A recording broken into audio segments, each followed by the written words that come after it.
We're going to open the meeting.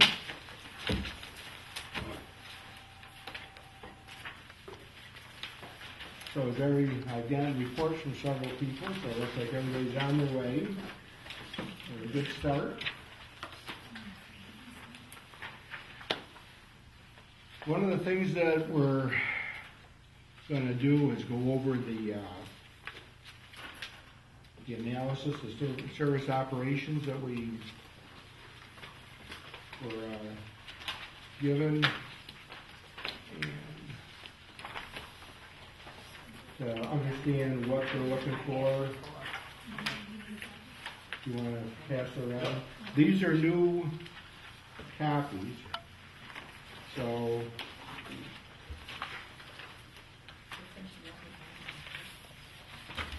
the one we printed off the internet was different than what is here now.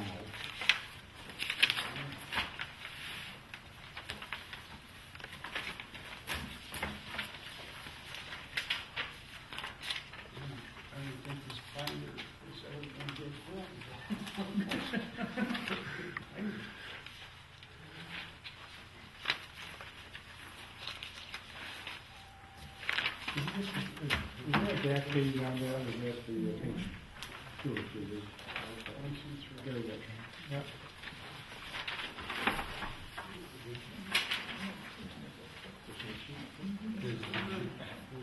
There's one sheet, and then there's another 3 sheets coming around.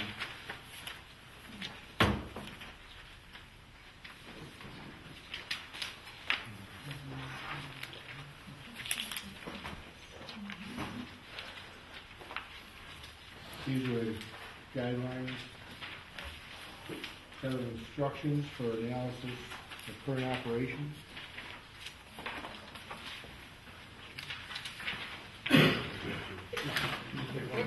Yeah, one of each.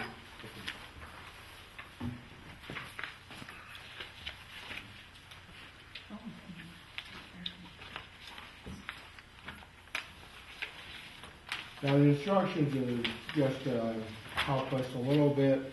As you can see on the pages, we have 1 through 11 on the pages that were given.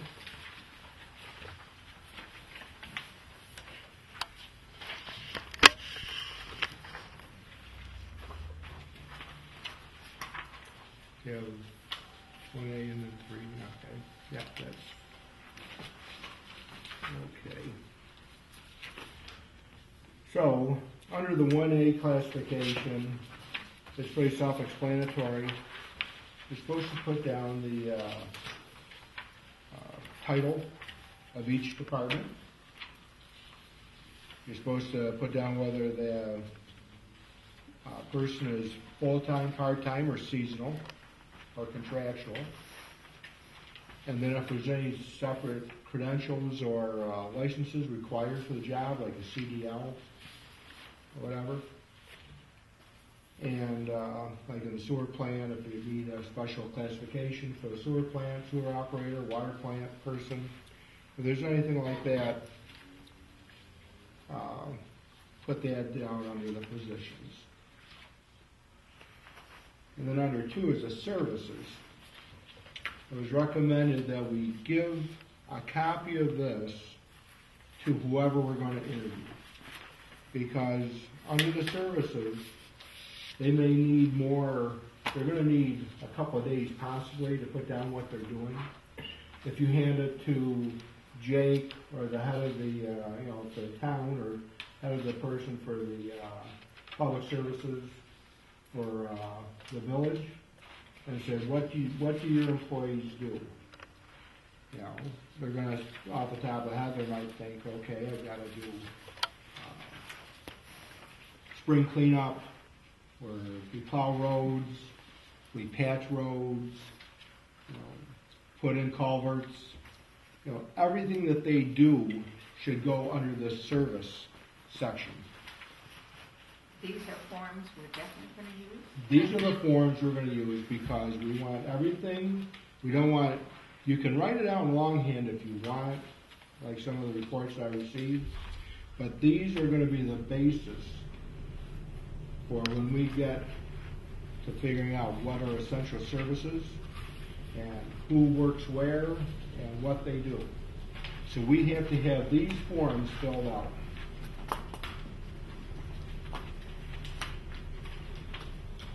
Because as we go down the line, 2 months from now, might not remember what they said.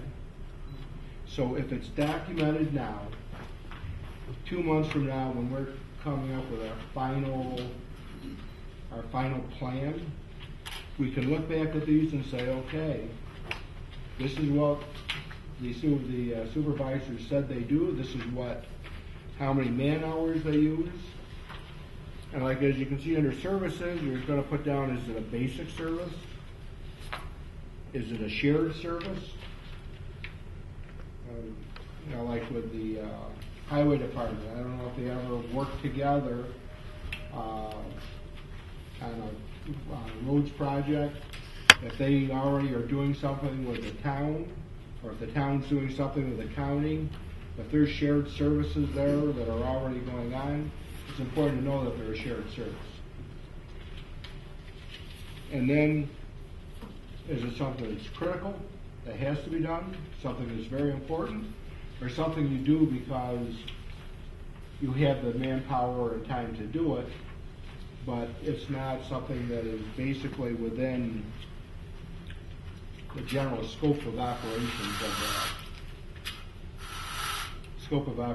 of whoever you're interviewing. And that's why it's going to take some time for someone to fill this out. So you don't want to go in there at your first meeting and say, here, we need to fill this all out. You're better off going in, giving it to the police department, the fire department, maintenance people, water department. Say, here, we're going to come back in a week to interview you. And this section 2 is very important. And we really need to have you put down. If you need more, we can give you more, make a copy, or we got more copies at the office. You can fill it in, and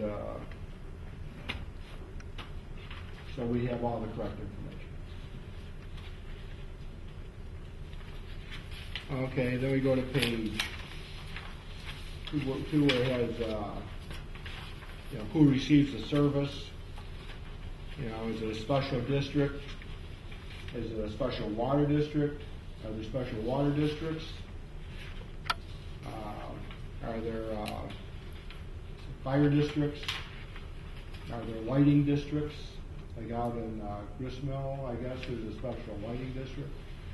All those services have to be put down so that we know who's receiving the service. Frequency of service, daily, seasonal. If you're talking about snowplow operation, maybe that's seasonal. Town highway department where they have someone go around mowing, that's seasonal maybe. Maybe have a part-timer doing that. And then the staffing requirements. And then they want to know how many hours it takes to deliver the service and if there's overtime involved. With the police department, if someone calls in sick, and by contract we have to have 2 or 3 people on at a time, that requires overtime, so we need to know how much overtime is involved in this service. Then we go down to 6, the special other requirements. Resources. You need backhoes, loaders, snow plows, whatever it takes to do the job. And they want to be as specific as possible. Do you do subcontracting? I don't know if the village has trees to be taken down. Do they subcontract it out to someone like Bartuca that comes in and takes trees down, or does the village handle that all internally? Anything that is subcontracted out, we want to know about that, approximate cost, and That way, when we get down to deciding how much the services are costing us, or if we're going to talk about combining shared services, because don't forget, we're providing two plans.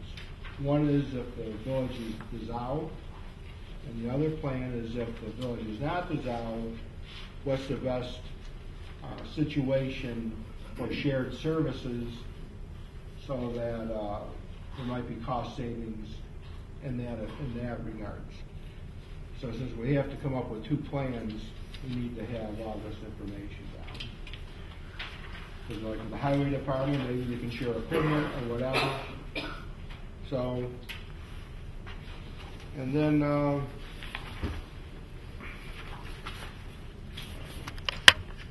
that's what 8 is all about, potential shared services. And then positions, you know, how we're going to what manpower do we need for each division, and then the estimated financial impacts of shared services. Whether there be less hours, staff, or resources needed to accomplish the delivery. So it's the type of thing that is going to be a lot.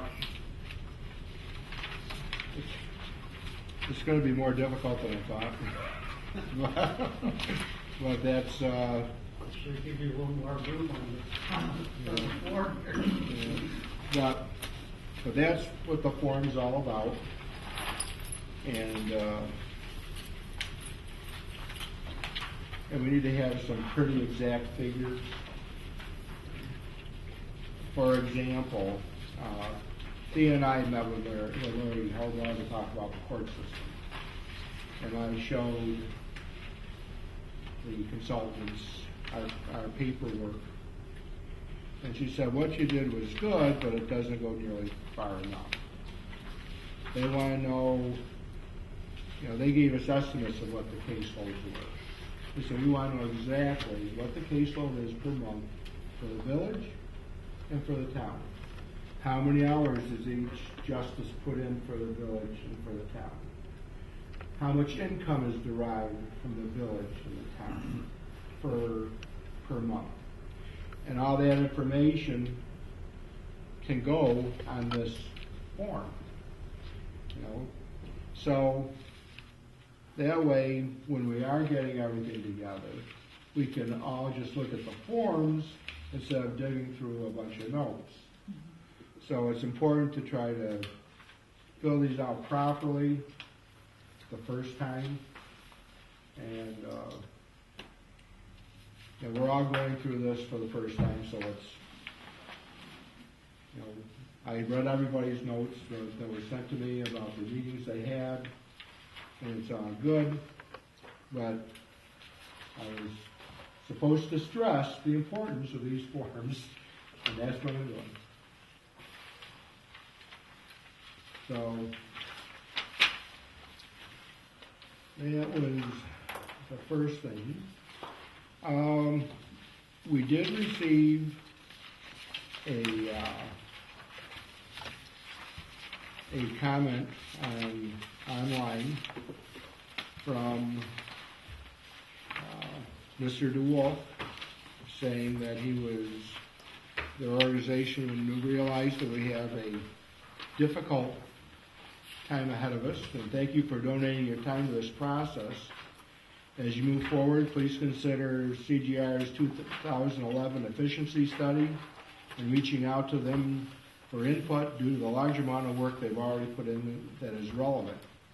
Please also consider reaching out to Barton and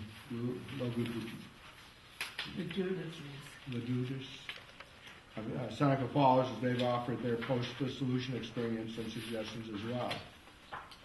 The membership of Lyons extends our appreciation and offer of assistance. Please advise us about how we can help you to complete and streamline the process. We applaud your transparency and welcome to Sunlight. So,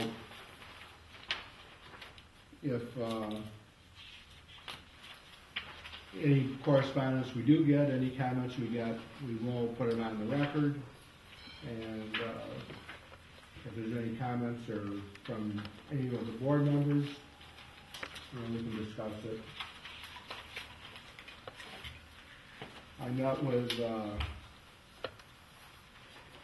consultants this morning at the village offices, and they're aware of these people, and they said we can consult with them at a future date if we feel it's necessary.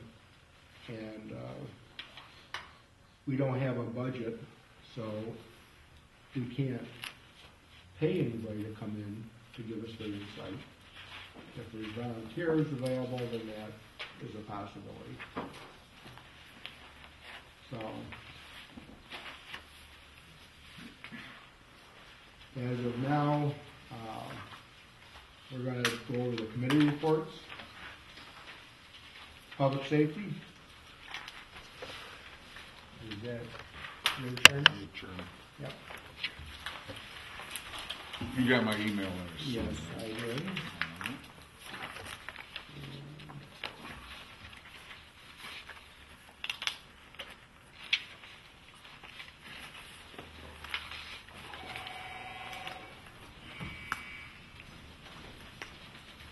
You want to go over your notes? Yeah. Well, we didn't fill out any forms. In fact, we had just received the forms the day we met. Jim and Brian and I met. We just received the forms, and quite frankly, on their face, they were a little difficult. But there's some explanation here. I guess they're a little clearer. But three of us discussed the scope of what we felt the public safety subcommittee should be looking at. Simply police, fire, and EMS services as they're provided now for the village and the town. So we agreed that the EMS service or ambulance service, which is currently a town-wide service now and is operating to everybody's satisfaction, really doesn't need to have any further consideration as to what would occur post-dissolution. We moved on to the fire department. The subcommittee member McIntyre brought up that there's two options available under the law, one being a fire district or a fire protection district. There's implications of each to the involvement of the town, and we'll be scheduling a meeting with the foreman, Charles Witt, and the fire chief, Robert Archangelis, so that we can evaluate better what might be the best recommendation to the town for that type of district. We discussed the operation of the police department, which is entirely a village entity at this time. The police services that are provided in the village. We discussed some of the staffing and some of the budget, with a projection of what potentially a scenario of a town-wide police department delivering services at an equal level to what the village is enjoying now, what the budget, projected budget for that could be. And we identified additional data that would have to be collected and considered before we could make any more concrete recommendations. As an example, we have to look into employee accruements. Most of the employees on the police department have time and benefits and various accruals that are pending to the village. We have to identify those and put dollar amounts on those so that they can be considered to be addressed post-dissolution.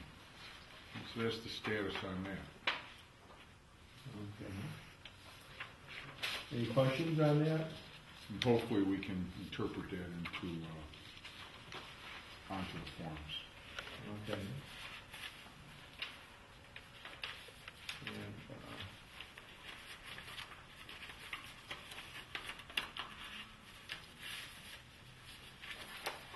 I got some other things we'll talk about that, but I think we'll go into executive session to talk about that.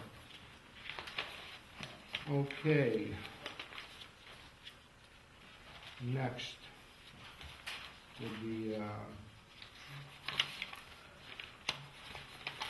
let's go with Thea for the courts.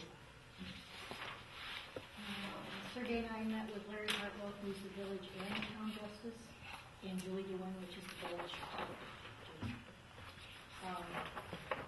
Larry Hartwell is paid $17,000 a year for 2002 for standby judge for the town court, which is state mandated for 2 town judges. It has to be 1 full-time and 1 part-time. It is a state mandate. Julie DeWin is a full-time clerk. She works 35 hours. She is paid $29,000 with the year with benefits. She does not get paid any overtime or any compensation. She's on call for 24 hours a day. If there's a woman that's during the night or the weekends, she does come in and do the paperwork that's necessary. Julie's duties include all the paperwork for all the cases, arraignments for all the other towns. She can go in if there's anyone, other towns, if their judge isn't available, and if Larry gets called, they will take on their arraignments. He would be able to do arraignments as the town justice for an adjacent town. And that, the way we understand it is, it increases Julie's work Yes.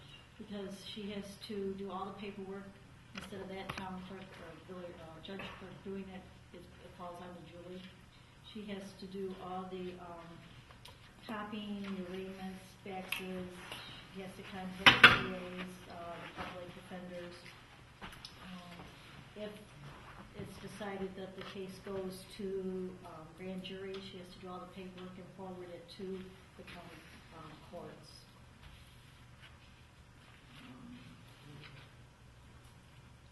Do we get paid for that from another town? No. They cut that back a whole lot. Larry had a suggestion about combining services between the village and the town, and it was just a suggestion on his part that he thought may work, and he felt that he and Rick, and the other thing, we weren't able to talk to Rick because he's out of town until after Easter. That the 2 judges share the services, thereby would eliminate the $2,000 for the standby judge because there would always be two on call. And they would split the cost of the 1 judge shift, eliminating one of the salaries. However, with that would come the full-time clerk, which is Julie at 35 hours, would need to increase her hours to a 40-hour week, and thereby eliminating the part-time clerk at a cost of $13,000. But there would also be, due to Julie's increase of hours, there would be an increase in her pay. And I don't have the calculations as to what that cost would be. And no increase to the judge's salary? Just eliminate This the was a one? suggestion made by Judge Hartwell. There might be an increase. That's something that the town at that time would have to decide. And the other suggestion that he made was that they would locate both courts, or the village court would be done away with, but the court would all be at the town location now. And there's a grant money out there. They wanted to do some little remodeling to accommodate some of that. And there's a grant money coming up in April that would accommodate that. Yeah, they have to expand it because right now the village has approximately 400 cases a month that they handle, and the town only handles about 100 to 110. Yeah. So they said having 2 judges or justices in the township when there's so few cases really doesn't make sense when the village does the bulk of the cases. So by combining it, it would make more sense to do it that way. And it is mandatory. Now, one of the questions that was brought up today is, does the police department have a officer on duty during court? Well, the normal patrol officer is on duty. We don't provide a court bailiff. Oh, okay. So there's no extra expense per se? No, we do not provide a court bailiff unless there is some person or persons of particular interest that are appearing in court, and then the court has on occasion requested security. And the court has indicated it would be interested in having security, but there's nothing budgeted for it, so it's on an as-needed basis. Because that would be part of the additional, the form, if there's contracted services for, that would be considered a contracted services, basically, for the court, if they hired, paid, or wanted a paid police officer at court all the time. Actually, most of your courts that have consolidated into a town court, consolidated the town and the village into a town court, they found that it's more cost effective to have a bailiff. And then that bailiff is usually an off-duty police officer or a peace officer from some other entity. You don't get involved with conflicting with patrol within the jurisdiction. That bailiff doesn't necessarily have powers of arrest above and beyond keeping the peace in the courtroom, but then is available to do some clerical duties, and they get paid at like a part-time rate. Right. So most of the courts have gone to benefits, it. Right. Most of it, as an example, they just recently established court bailiff services for the town of Ontario. And, so much per hour while you're there, and then they do some clerical work too. Very good, thank you. Okay, administrative and finance. So is that correct? All right. You want to go over what you sent me? I sent quite a few papers to everybody. They'll be in your packet with the paper clip on them, along with our current budget year as to what's appropriated. It'll look like this. This is going to give you all the appropriations, all the revenues for the village of Lyons. And for instance, you're just talking about the court on the appropriations. You'll see all the line items for the judge, the court, and then on the revenue side, you'll see the fines that are included. So if when you're whichever group you have, whether it's DPW or whatever, if you go through this, you can see what we budgeted for the current fiscal year 2012, 2013. The first row will be what we budgeted, and then the expenditures or the revenues will be listed there. So that will help you when you're talking about perhaps snow removal. You want to know how much we spent this winter in snow removal. So it says fiscal 10-12. Actually, it's 10, 12, 13. The fiscal year is from June 1st, 2012 through 2013. So from June 1st to May 31st. Right, that's our fiscal year. And we just have finished our budget for next year. And that'll be coming along, but we are basing this information on the current fiscal year. So this is a wealth of knowledge for anybody. And when you have a chance to sit down, you can figure it out very easily where we stand with it. And we have 3 funds. A is general, F is water, and G is sewer. There are 3 funds here.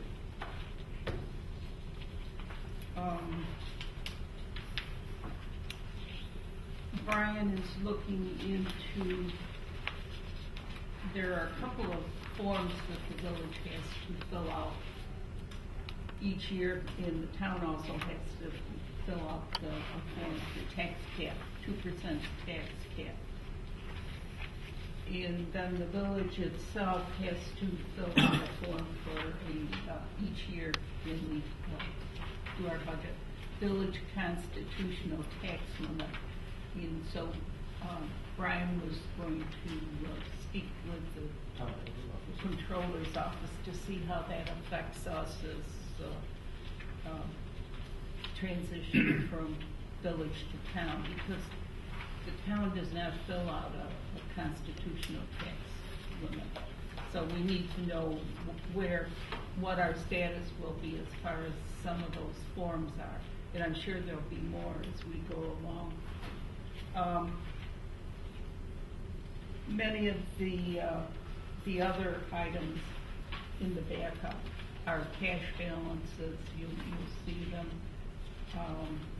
Reserve funds that we have, they're all listed on the top, what they are. I know you're working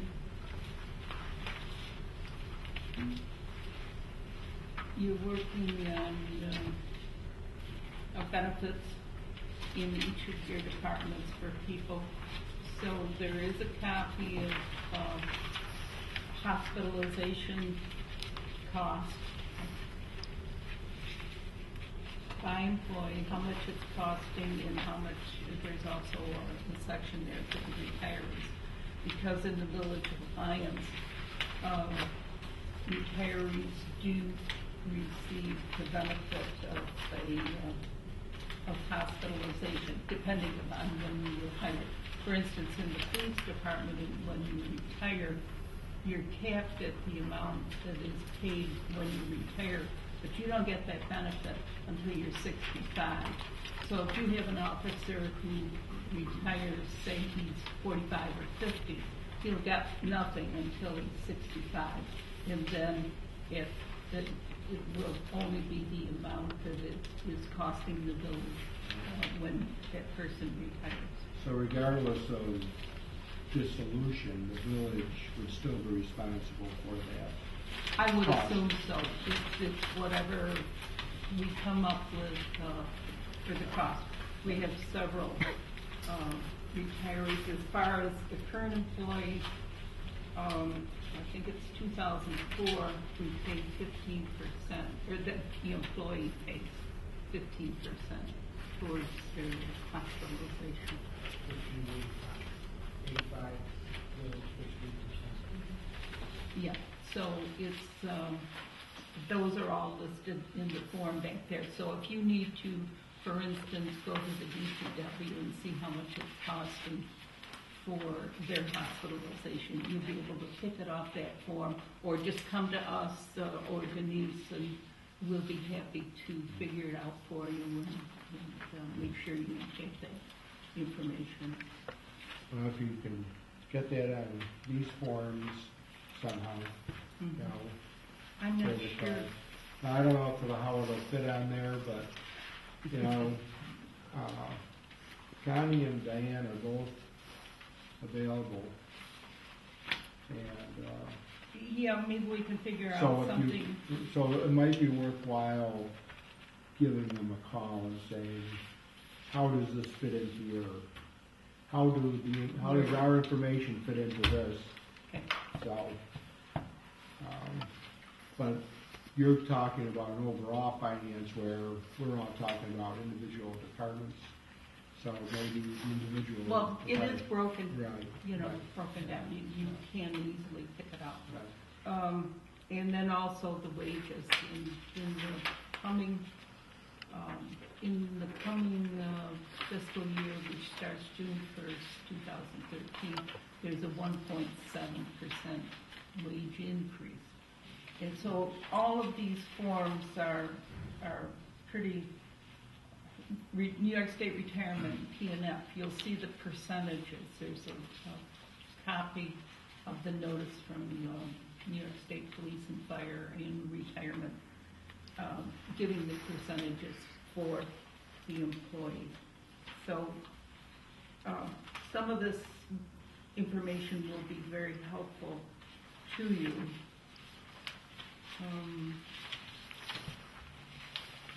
We also, next week we'll be meeting with our staff and starting to fill out these forms. And from the village's perspective, if you would keep track of the time that you spend with our consultant, so that, when bills come in, I know the status of how many hours we have spent with these, with the consultants. And otherwise, I know they're meeting with Yeah, we met this Okay. morning for an hour and a half. yeah, and they were at our office for a couple, 3 hours, and I think you 2 hours. met with them. So you want us So- to keep track of everything? So if you can keep track, then we do have a grant for $49,500, and I think theirs is $47,000. But I've seen over the last 40 years that you have a certain amount, and then all of a sudden you're spending more and more and more and more time. And and they come I think back that and what's ask- going to happen is at the beginning, we're going to have more questions. Yes. So we might ask them for more help at the beginning.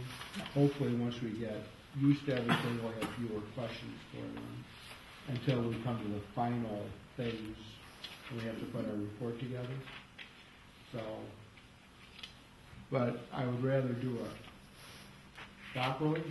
So if you have any questions, their phone numbers, we have their phone numbers. Diane and Connie said call anytime, and that's what they're there for.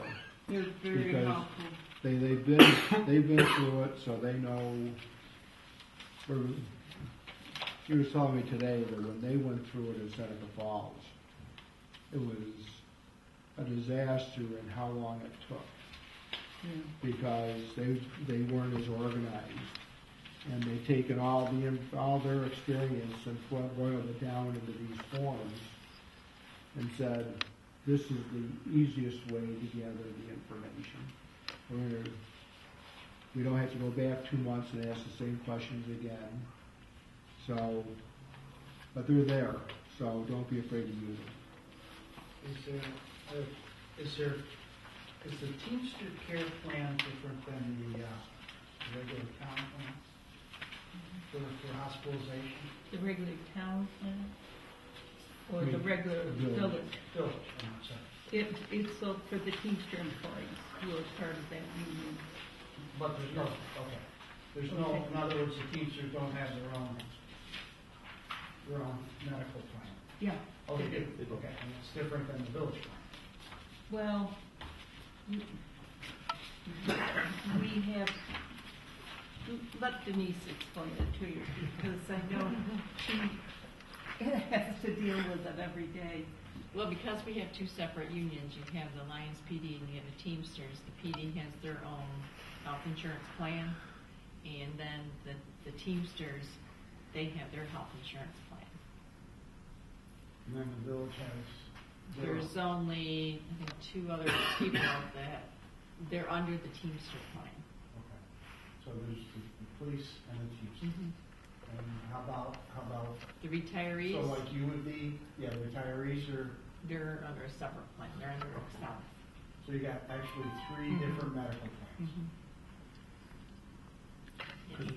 I was looking at the medical insurance too, and like the one is 18,000, 19,000. Family under 65.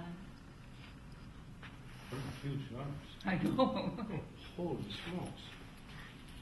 Yeah.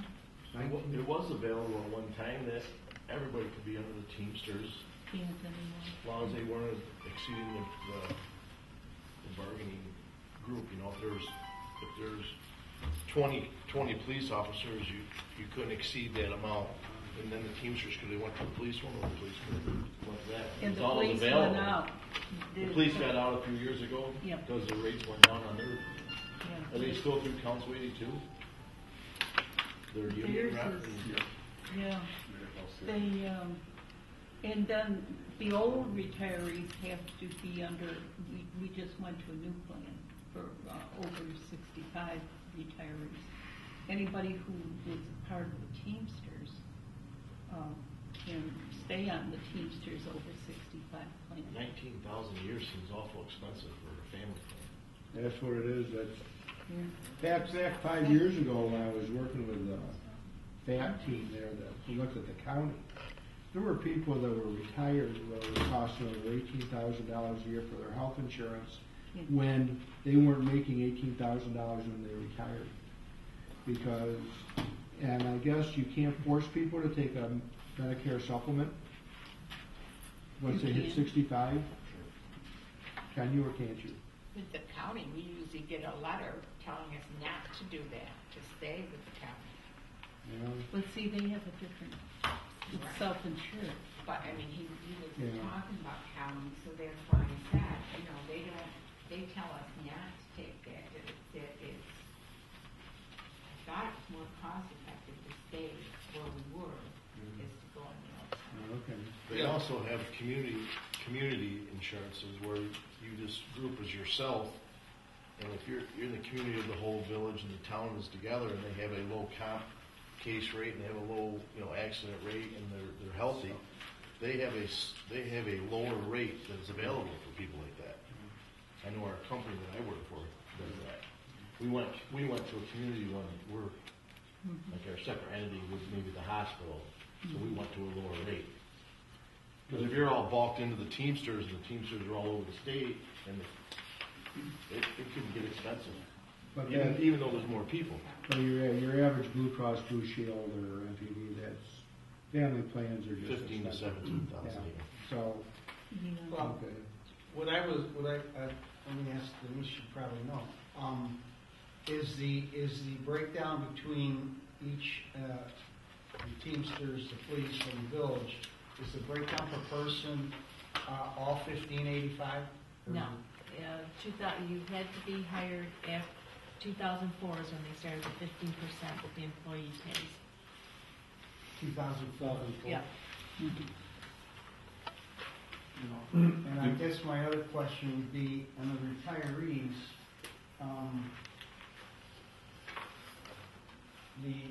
usually Medicare is your major one. primary. Yeah. Primary, and then, so I would assume on the retirees, we're just paying the supplement? Because it looks, Yeah. Yes. So that's quite. On the retirees. And these figures that are on health insurance with the individual listed, that doesn't show the village contribution to their health savings account. No, That's I somewhere have, else. yeah.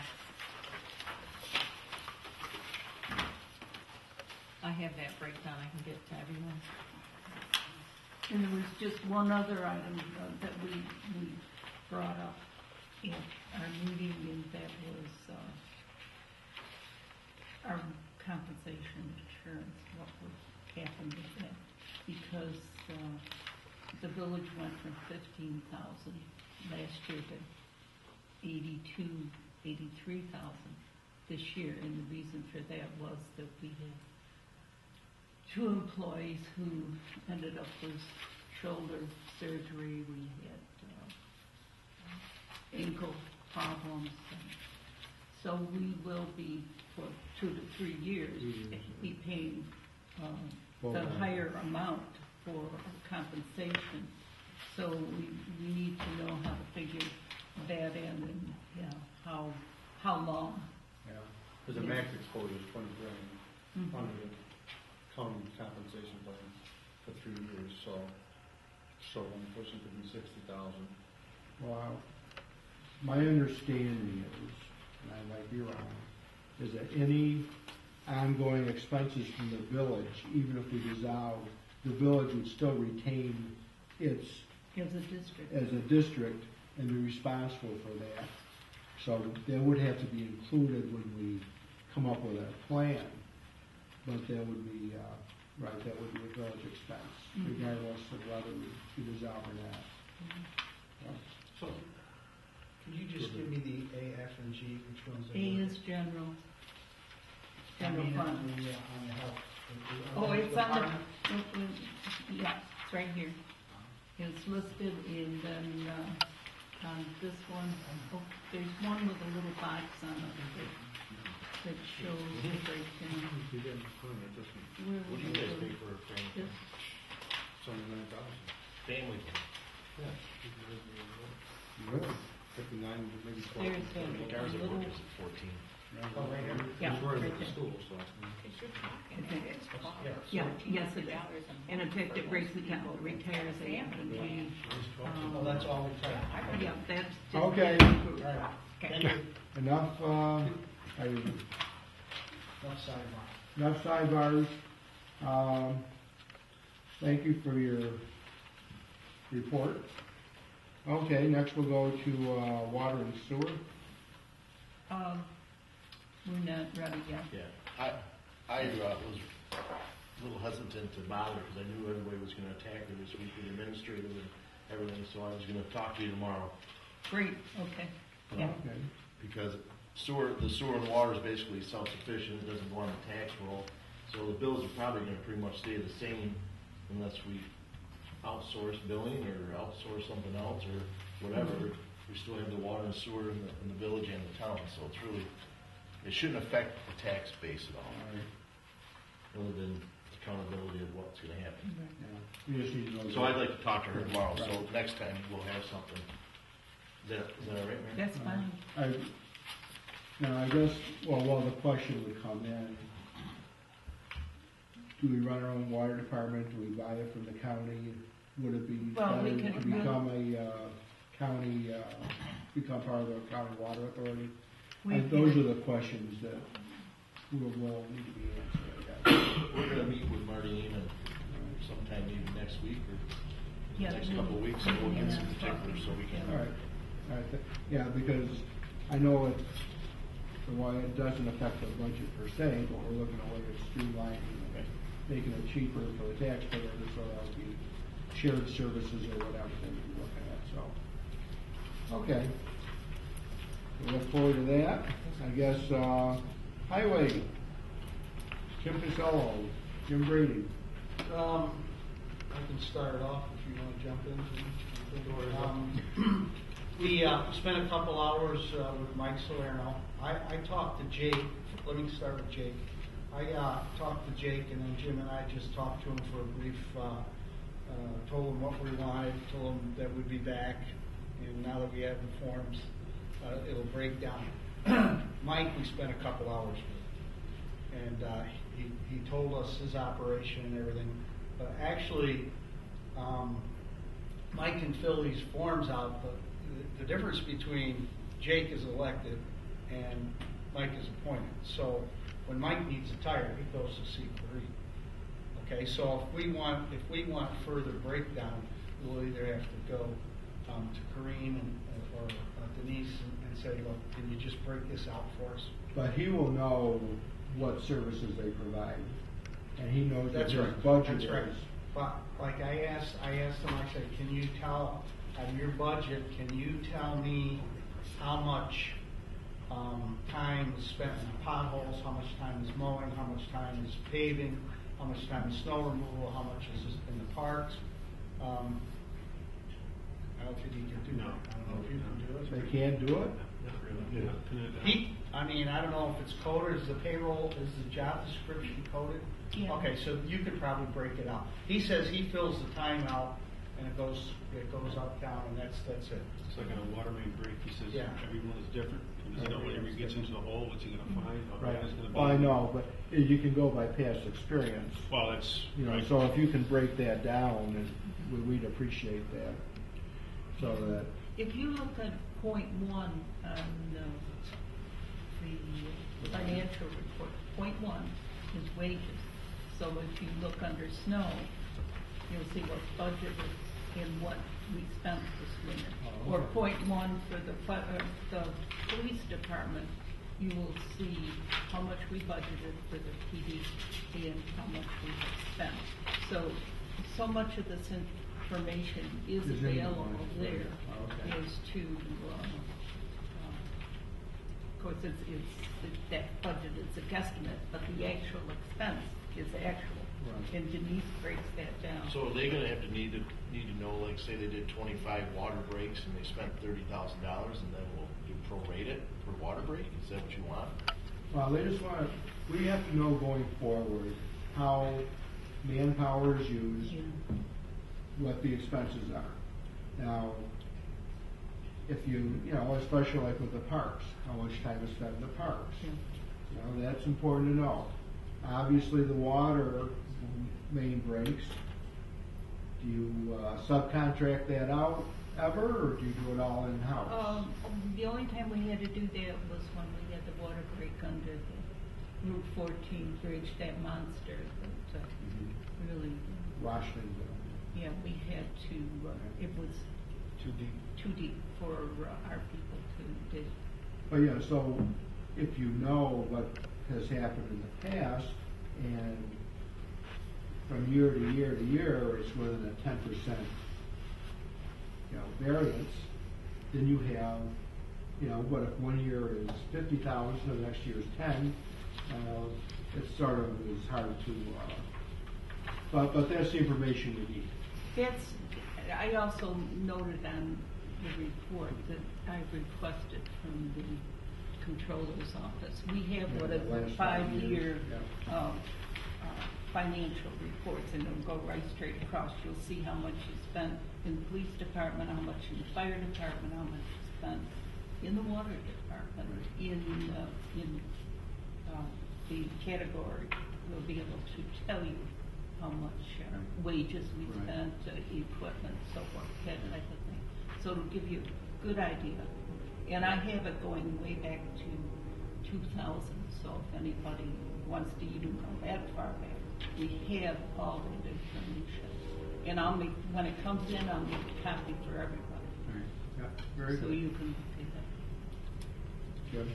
Well, if we talk about the Mike, with a lot of water valves in the village, it's gotta be replaced. Yeah. They're leaking. I mean, it's a long-term project. I mean, it's something to really look at there. Who knows what we're gonna get into there?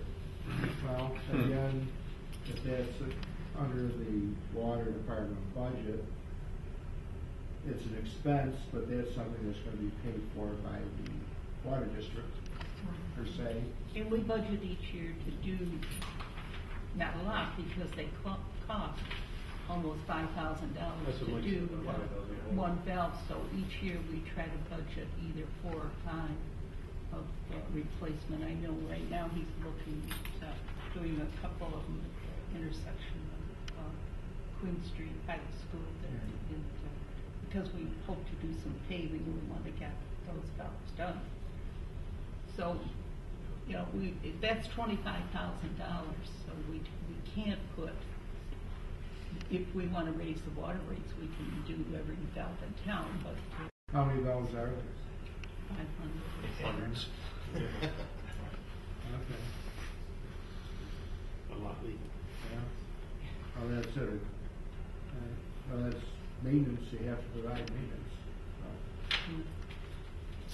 And Jim, Mike's gonna give us an equipment list, I believe. Yeah, Jake and Mike will give us the inventory.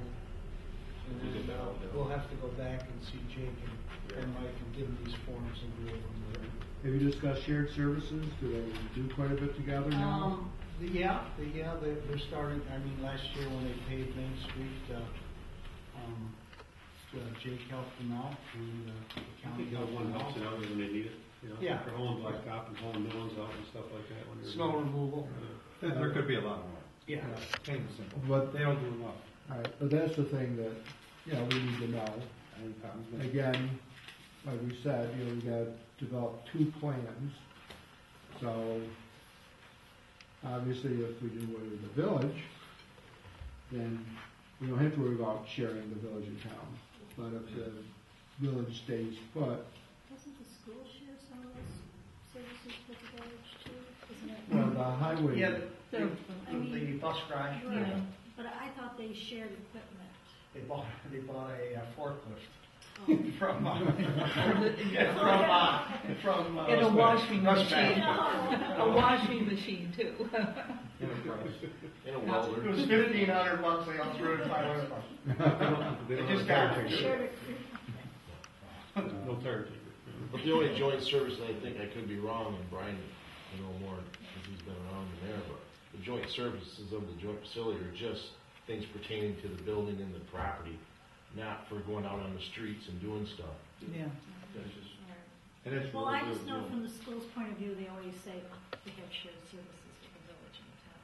Well, the joint facilities saved thousands and thousands of dollars over the But last that's, few you know, years, they always make honestly. it sound like it's been a big. It's a big savings. Well, We we share the shared grant writer. grants, yeah, we had the grant writer, and also, when we've made applications, to them, we shared in the cost, a third, and we've been very fortunate. If I'm not mistaken, I think everything at that joint facility is 80% paid by the state and the federal. Still 80 or 90%. So whatever they do down there, if they put a new kitchen in or put all new doors on, it may be shared by all three entities, but it'll be paid 80 to 90% by the grant that was initial for the building project. You know, I was just under the impression, hearing talk, that they shared, but obviously. A washing machine. Yeah, well, you know. Bathrooms. The village and town do though quite like, we have a street sweeper and obviously they don't have one in the town, so the street sweeper will go out on the roads with the gravel, with the intersections and clean them and many things like that both Jake and It could be a lot more than Mike that. do. Yeah, there could be a lot more. All right, very good. So that's the Public Works, Highway, Parks. That's the village takes care of the parks now. Yeah. Right? Okay. Any more? I have a Any question. other comments? I have a question like with the parks and stuff. We have a laborer that does the parks, and they hire usually somebody part-time in the summertime, maybe a college student or a high school kid. Is this the proper time for these guys to put forth some effort in maybe contracting that out? And, That's or is this, either if it was a joint between the town and the village alone, it's still, is this too early to be doing something like that? Maybe throwing out some feelers? We're supposed to be looking at shared services. Is it cheaper to contract things out to outside vendors? So everything, it's a brainstorming situation where there's no bad question, there's no bad answers. If you think that it's a valid thing to look into it. There might be times when the highway department could say, the road crews could say, it's cheaper to subcontract out the paving than it is for us to do it ourselves. Put it out to bid. I don't know. But those are the type. Sometimes it is. You're right. So that's the type of situation where shared services, contractual, whatever it takes to save money for the village, town, whatever. That's what we're looking into. So, that when you're talking to Jake and Mike, that's a good question. Where can we save money? And you should be asking all of these department heads. If it was your business, what would you do differently than you're doing now to make it more efficient? Are we overstaffed? Are we understaffed? Sometimes being understaffed and paying overtime is more expensive than having an extra part-time person on the books. So those are the questions you should be asking, because we have to put out a report, and when that report comes out, I don't want to be second-guessed by anybody, saying, why didn't you ask this? We're going to ask all the questions, try to get all the answers we can to put in the report. And finally, Joan, do you want to, Mrs. Smith? Ms. Smith? I have a question first. I did make a money. I didn't know whether we were supposed to. Oh, you can do that. That's fine. Chief, did you get yours in the email? I sent you. Oh, yeah, I did. I'm sorry. Yes. I'm going to take a second, unless you're going to talk for less than 2 minutes on the change of tape. In the future, if you have something, a summary, and you want to email it to everyone else, it might be worthwhile so that when they come to the meeting, or we're already been able to take a quick look at it. And if there's questions, then we have questions, we can ask questions. It's just like when we're interviewing the department heads. Sometimes if you're giving something right away, you look at it, you come off the top of your head, whereas if you have a few hours to read it over and think about it, it's might make for a more conversation during the meeting, is all. So if everybody would want, if you could send like a little written summary of your meetings to everybody. I know that I received them today. It might be nice to send them to everybody. Well, We just have to click one more button is all. Well, I did do it like to the chief who's on the committee, Right. and you, Right. but then I brought copies, and I Right. didn't know which way you'd want it, just Yeah, I think it's easier to just email it in advance, and that way people can read it. That's a good idea. So if everybody else wants to do that too, we can do that. Okay. Chief Bogan and I had an initial interview with Bob Archangelis on March 13th at the Village Hall. Bob is he's a joint code enforcement officer for both the town and village. His salary is paid by the town, with a portion of it being reimbursed to the town by the village. If I'm wrong to say this. The village clerical staff do much to help Bob by making appointments, filing, taking phone messages, etc. Whatever he needs, they do for him. At times, he has to coordinate with the county planning board, village, town, every 3 years, just to name a few of the things he has to do. From his standpoint, the position would need to be full-time if there is no clerical backup, or possibly done by a combination of a part-time code enforcement person with a part-time clerical person. And we did tell him we'd be back to talk to him because we knew that there was a form coming out. And Very good. Now, I know he's a busy guy, so any questions for John? Because that's one of the big things that's going to have to be decided. Whose code book are you going to enforce? If you resolve the village, I guess we would have to know if the village is dissolved, does the village code? I can speak to that, sir. The codes, both sets of codes stay in effect for 2 years. And the onus is on the town within that 2 years to adopt a new code, to recodify town-wide.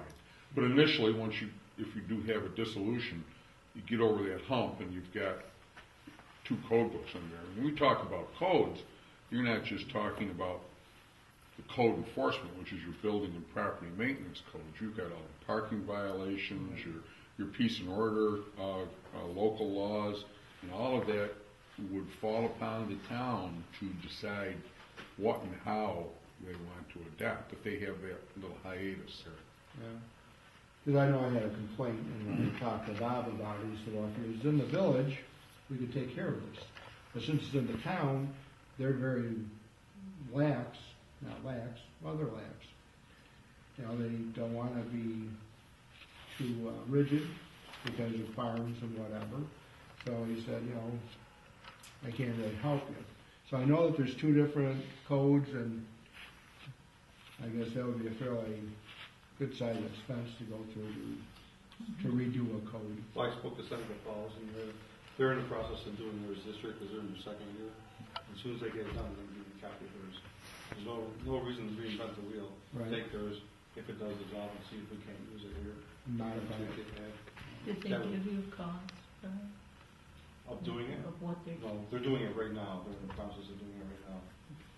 And of course, they're getting roughly $500,000 from New York State to help get. That's good. Is the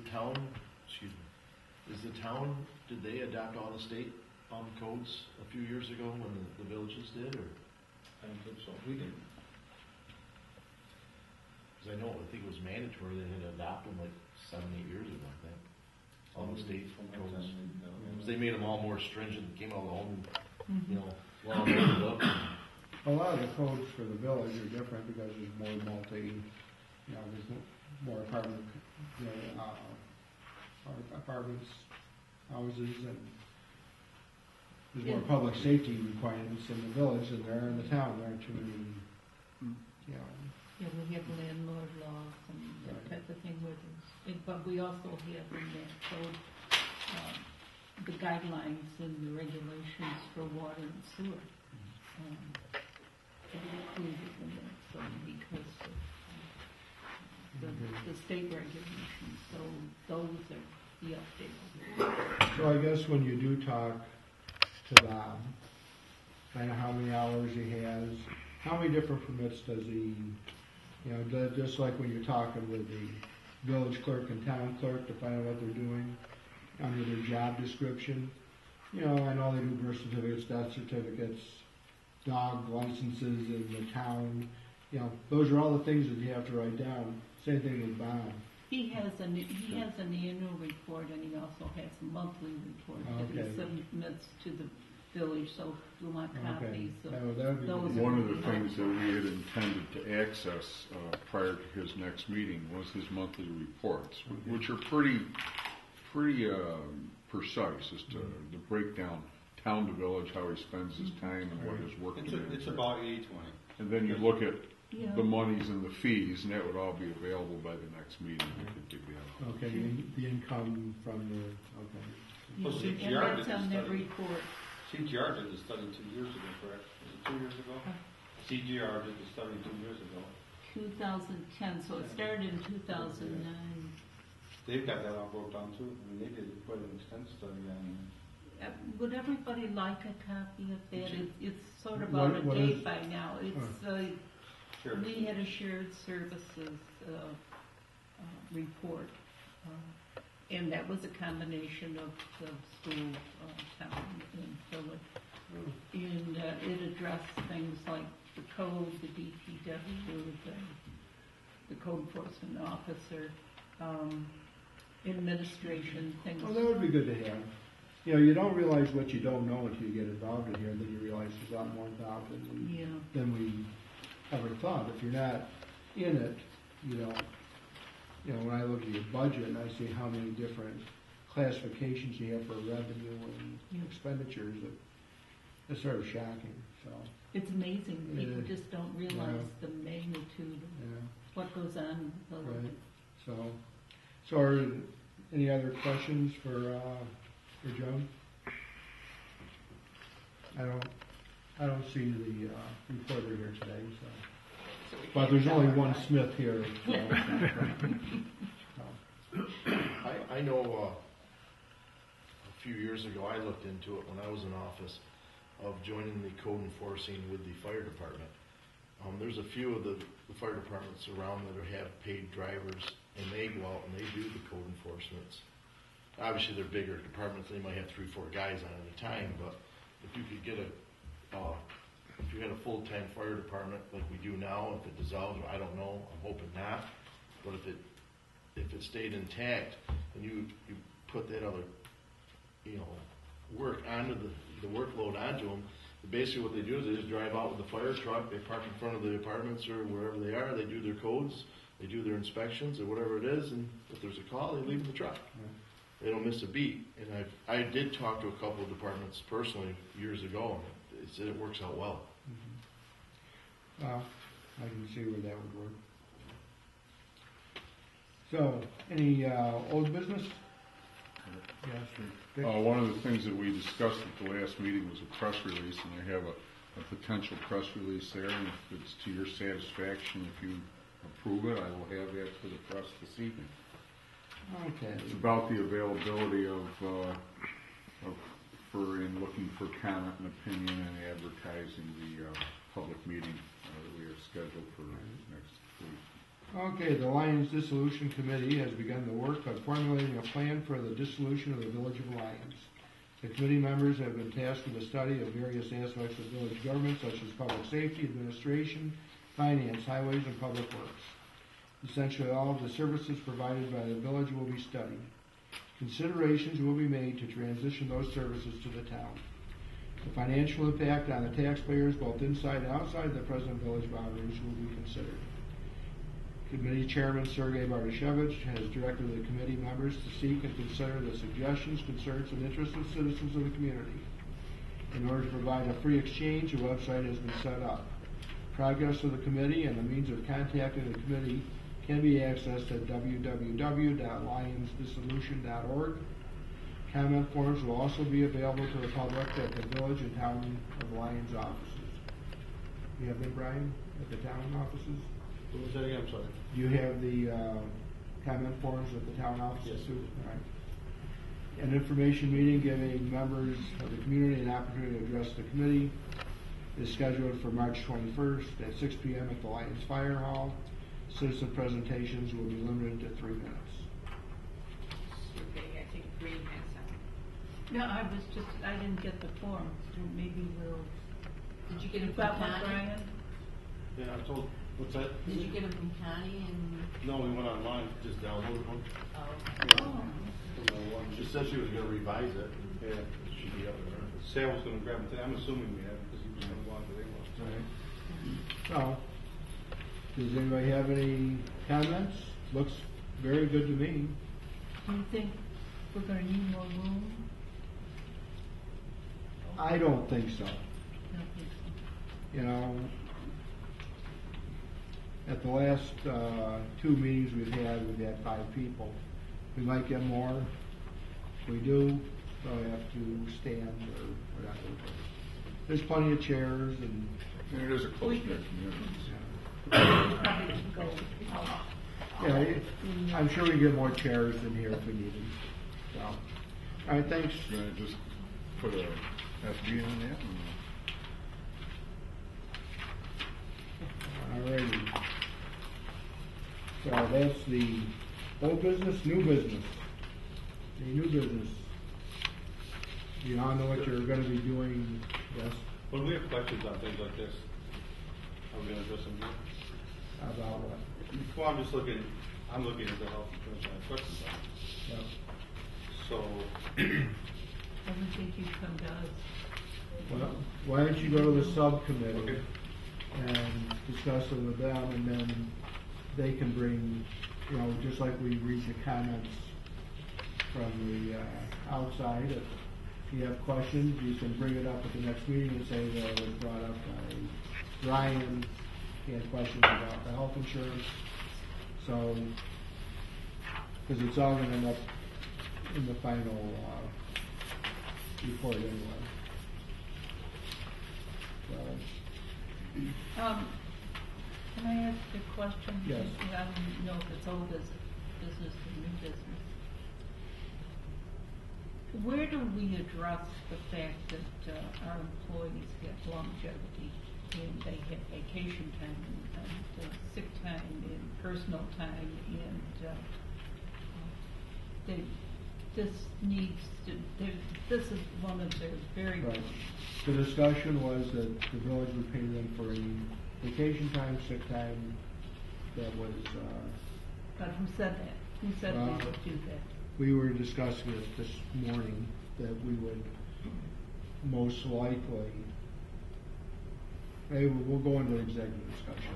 We'll go into executive session and discuss that. Okay. Does the town have longevity? They're not being dissolved, so that's no problem. Well, I didn't, well, if there was a rollover of people, would it be fair to keep the longevity if they get it too? That's what I was All wondering. right, that's what we're going to discuss. All right.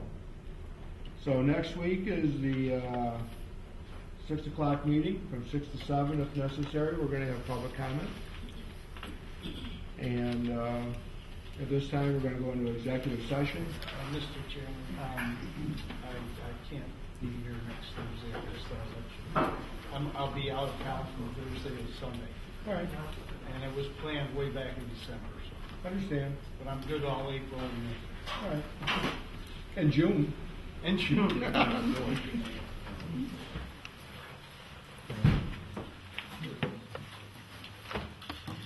I won't be here the first week of April.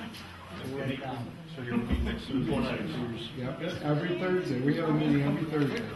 6 o'clock next week because of the public information meeting. After that, it'll be 6:30 until we have. So you're going in the executive right now? Yeah, we're going